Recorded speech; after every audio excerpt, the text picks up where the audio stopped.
Tarih 16 Ocak 1983. Türk Hava Yolları'nın TK-158 sefer sayılı Boeing 727 uçağı o gün ilk uçuşuna Trablus'tan başlamıştı, Libya'dan. Arkasından Paris'e uçtu, Paris'ten İstanbul'a uçtu ve son bacak olan İstanbul-Ankara uçuşunu tamamlamak üzereydi. İstanbul'dan kalktıktan sonra yolda Ankara'dan İstanbul'a kalkan başka bir Türk Hava Yolları uçağıyla temas kuruldu ve oradaki ekip Ankara'dan zor kalktık, kalkış şartları bayağı zorluydu diye Ankara'ya gitmekte olan ekibe bir pilot raporu sunmuştu. Pilotlar Ankara'ya kadar devam ettiler. Kule ile temasa geçtikten sonra kule kendilerine görüş mesafesinin 800 metre ve rüzgarın da sakin olduğunu belirtti. İşte bu rapor doğrultusunda da pilotlar alçalmaya başladılar. Kaptan pilot Yılmaz Ülger 1954 Kara Harp Okulu mezunuydu. İkinci pilot Ahmet Turan Toker ise 1953 Hava Harp Okulu mezunuydu. Arkalarında 60 tane yolcu vardı, 4 tane kabin ekibi ve 3 tane de uçuş ekibi vardı. Tabii 727 olduğu için bir tane de uçuş mühendisi var. Yaklaşmaya başladılar ancak ondan sonra ne olduysa oldu. İşte burası çok ilginç. Bu uçakta bir takım şeyler doğru gitmedi ve ne yazık ki piste kısa mesafe kala bu uçak önce kuyruğunu vurdu. Arkasından birkaç parçaya ayrıldı ve uçakta yangın çıktı. Ne yazık ki kaza anında 45 yolcu hayatını Esenboğa'da kaybetti. Daha sonradan hastaneye kaldırılan 2 kişi de yaşamlarını hastanede yitirdiler. Pilotlar, uçuş mühendisi ve kabin ekipleri şanslı bir şekilde bu kazadan yara alarak da olsa kurtulmuşlardı.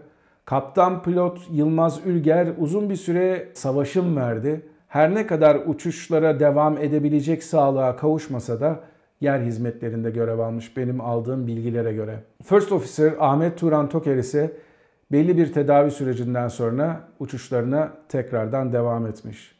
Ne yazık ki bu iki pilotumuz da bugün hakkın rahmetine kavuşmuş durumdalar. O yüzden hem geride bıraktıklarına hem bu kazada kaybettiğimiz insanlara Tanrı'dan rahmet diliyorum. Bu kazanın ilginç nedenleri var, ilginç yönleri var. Bunları anlatmak da istiyorum size. Ne yazık ki ülkemizde kaza raporları açıklanmıyor. 1983 çok da geçmiş bir tarih değil. Bugün NTSB'nin web sitesine girdiğinizde 1983 ile ilgili kaza raporlarına rahatlıkla ulaşabiliyorsunuz. Ama biz günümüz kaza raporlarına bile çok zor ulaşabiliyoruz. Ulaştırma Bakanlığı seçici davranıyor hangi kaza raporlarını halka açacağı konusunda. Nitekim ileriki videolarda da buna benzer bir kazayı inceleyeceğim. Ulaştırma Bakanlığı'nın açmış olduğu kaza raporu sayesinde buna ulaşıp bunu iyicene irdeleme fırsatımız olacak. Şu ana kadar benim yaptığım araştırma internette, açık kaynaklarda, gazete arşivlerinde dolaşarak ve o zamandan görev yapmış olan bir takım insanlarla konuşarak elde edindiğim bilgiler. Aynı zamanda 1983 yılında da ben genç bir insandım. Bu kazayı hayal meyal bir şekilde hatırlıyorum. Gazetelerde çok yazıldığını, çizildiğini hatırlıyorum. Ama bu kazanın ilginç bir kaza sonrası geçmiş olayı da var. Buna değinmeden edemeyeceğim. 1983 yılının Ocak ayı Türkiye'nin 1980 12 Eylül darbesinden sonra yaşadığı sıkı yönetim döneminin hala devam ettiği bir yıllar. Dolayısıyla ülkede seçilmiş bir hükümet yok. O zaman Başbakan Bülent Ulusoy zamanında Deniz Kuvvetleri Komutanı olan bir kişi. Bakanlığa seçilen insanlardan genellikle de asker eskisi insanlar oluyorlar. Ama buna rağmen bu kaza sonrasında ilginç bir şekilde Çubuk Cumhuriyet Savcılığı bir soruşturma başlatıyor. Çubuk neden diyecek olursanız Ankara Esenboğa Havaalanı oraya yakın olduğu için. Nisan 1983'te kazadan birkaç ay sonra Çubuk Cumhuriyet Savcılığı pilotlar hakkında suç duyurusunda bulunuyor ve bir tatbikat başlatıyor. Ve bunun sonucunda savcı 1 yıldan 10 yıla kadar tedbirsizlik nedeniyle pilotlar hakkında hapis cezası istiyor. Tabi bu sırada olayın araştırması da yapılması söz konusu. Kaza biliyorsunuz sözünü ettiğim gibi 16 Ocak'ta oluyor. 19 Ocak'a kadar o zamanın Türk Hava Yolları Genel Müdürü olan Sayın Sakaryalı 19 Ocak'a kadar Cockpit Voice Recorder ve Flight Data Recorder'ın inceleneceğini ve bir sonuca varılacağını söylüyor. Ama hiçbir kaza raporundan biliyoruz ki CVR ve FDR o kadar çabuk incelense bile bunun hakkında yapılacak olan yorumlar zaman alır. Çünkü bunu uzmanların incelemesi gerekir.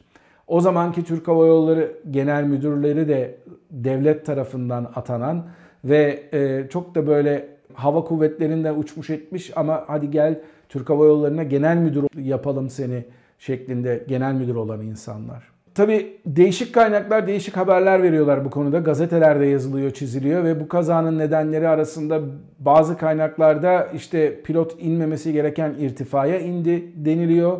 Bazı kaynaklarda işte tam işte pisti görüp de ışıkları görüp de pas geçeceği sırada yanlış bir şekilde go around pas geçme pozisyonunda olduğu için yanlış bir şekilde bu prosedürü uyguladığı için pilotun hatalı olduğu söyleniyor. Ve burada da belirtilen olay şu, biliyorsunuz Boeing 727 3 motorlu, 1 soldaki motor, 2 kuyruktaki motor, 3 sağdaki motor. Burada yazılanlar arasında 1 ve 3 numaralı motorların aslında takat verilmesi, 2 motorunun takat almaması gerektiği yönünde bir prosedür olduğundan bahsediliyor. Bu konuda herhangi bir bilgiye ulaşamadım. Gerçekten pas geçme bu şekilde mi oluyor? Yoksa gerçekten 3 motor birden de kullanılabiliyor mu diye, eğer aranızda 727'yi uçurmuş olan insanlar varsa sizden bu konuda yorum bekliyorum. Ayrıca bu tedbirsizlik kararının dışında Çubuk Cumhuriyet Savcılığı ve Ankara Ticaret Mahkemesi Türk Hava Yolları'na birer dava açıyorlar. Bunların da açtığı dava 1985 yılında sonuçlanıyor. Onun sonucuna geleceğim ama merak ediyorsunuzdur tabii. Pilotlara açılan davalarda ne oldu diye. 16 Ocak 1983'te olmuştu kaza. 31 Ocak 1984'te size söylediğim ilk dava karara bağlanıyor. Karar sonucunda pilotlara 2 yıl hapis ve 5'er bin lira para cezası olarak karar bağlanıyor. Ve bunun da tamamı 78 bin lira para cezasına çevriliyor. Bu kararı 1984 yılında Yargıtay bozuyor. Bu sefer 18 Haziran 1985'te bilirkişi raporu yayınlanıyor tekrardan dava açılınca ve bilirkişi raporunda da bu kazanın oluş nedeni pilot hatası değil, bu kazanın oluş nedeni wind shear denilen bir olaydan kaynaklanmaktadır ve pilotların bu durumda yapacakları hiçbir şey yoktur fikir beyan ediyor ve bunun sonucunda da Yılmaz Ülger hakkında 1988 yılında açılan davada düşmüş oluyor wind shear nedeniyle. 1985 yılında Türk Hava Yolları'na aleyhine açılan davada ise çok ilginç bir sonuca varılıyor. Türk Hava Yolları aslında suçlu bulunuyor bu davada. Şöyle bir karar cümlesi geçiyor davanın sonucunda. Türk Hava Yolları burada sorumludur ve aynı zamanda suçludur deniliyor. Bu cümle çok önemli. Yüzlerce kişinin hayatından sorumlu olan pilotların onların hayatlarının tehlikeye sokacak pervasızca hareketlere kalkışmaya hak ve yetkileri yoktur deniyor. Bunları niye anlattım size? Biliyorsunuz bundan birkaç yıl önce Pegasus'un bir kazası olmuştu Sabiha Gökçen Havaalanı'nda ve bunun sonucunda kaptan pilot hakkında da bir dava açılmıştı. Kaptan pilotlar hakkında bu türden davalar Türkiye'de açılması normal karşılanıyor ama böyle olmaması gerekir hakikaten. Ancak ve ancak 1985 yılında Türk Hava Yolları aleyhine açılan davada anlatılanla 1988 yılında sonuçlanan ve kaptanın beraat etmesine yol açan 1985 yılında aynı zamanda bilirkişi raporunda bu kaza pilot hatasıyla değil ne yazık ki wind shear ile olan bir hatadır diye olayın bağlanması arasında bir çelişki var. Eğer raporlar doğru yazıldıysa, eğer bilirkişi doğru şeyleri dinlediyse, CVR ve FDR kayıtları doğru bir şekilde bize bunu anlatıyorsa, olay ya wind shear nedeniyle olmuştur ya da pilot ihmali nedeniyle olmuştur. Eğer pilot ihmali nedeniyle olduysa, o zaman neden wind shear denilip dava 1988 yılında düşürüldü? Ama wind shear nedeniyle olduysa bu sefer 1985 yılında yapılan Çubuk'un ve Ankara Ticaret Mahkemesi'nin vermiş olduğu kararda Türk Hava Yolları neden suçlu bulundu? İşte buradaki çelişkinin cevabını bugüne kadar ben yaptığım araştırmalarda bulamadım.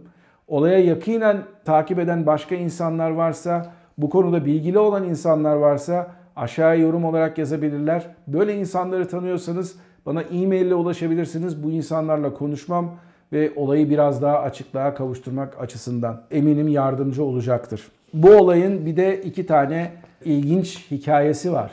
Bunlardan bir tanesi bu kazada hayatını kaybeden bir kişiyle ilgili. Feyzi Feyzioğlu hayatını kaybediyor. Feyzi Feyzioğlu kimdir? İstanbul Üniversitesi'nin senatosunda yer alan, İstanbul Üniversitesi Hukuk Fakültesi'nin değerli bir profesörlerinden bir tanesi. Turan Feyzioğlu ile herhangi bir yakınlığı yok. Sadece soyadı benzerliği. Aynı zamanda 1982 Anayasası'nı yapan kurucu meclisin bir üyesi kendisi. Kayseri'ye çok büyük bir hizmet etmiş. Oradaki üniversitelerin kurulmasında çok büyük yardımı olmuş bir insan. Kurucu meclis 1982 Anayasası'nı o günleri hatırlayanlar için hatırlatmakta yarar var. Yapan bir meclis.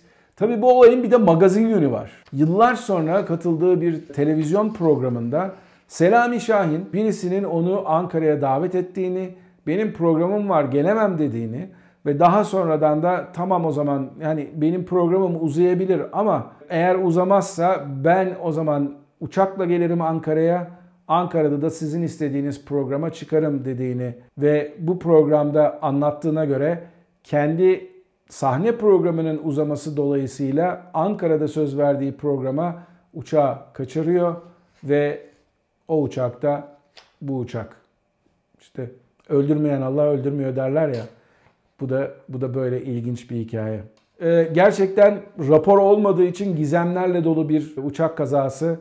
Elimizde fazla bilgi olmadığı için gerçekten çok fazla oradan buradan araştırma yaparak toparladığım insanların söyledikleriyle ortaya çıkan bir uçak kazası. Ne yazık ki bundan yıllar önce meydana geldi ve biz hala gerçek nedenini bulamıyoruz.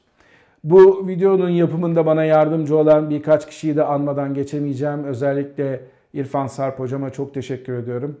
Sevgili Tolga Özbey'e de yardımlarından dolayı teşekkür etmek için bir borç biliyorum. Onun dışında yardımları dokunan diğer insanlara da teşekkür ederim. Bugünlük bu video bu kadar. Umarım bundan sonraki videolarımı mutlaka takip edersiniz. Kanala abone olmayı unutmayın. Bu videoları arkadaşlarınızla da paylaşmayı unutmayın.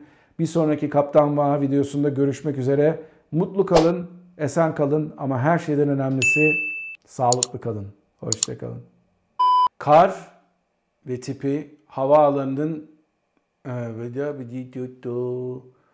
niye böyle konuşuyorum ben ya? Uçak kimi kaynaklara göre uçak minimumların altına indi, minimanın altına indi. Yaklaşmak yaparken sizin pisti göreceğiniz bir anlatamıyorum ya. Tarihler 16 Ocak 1983.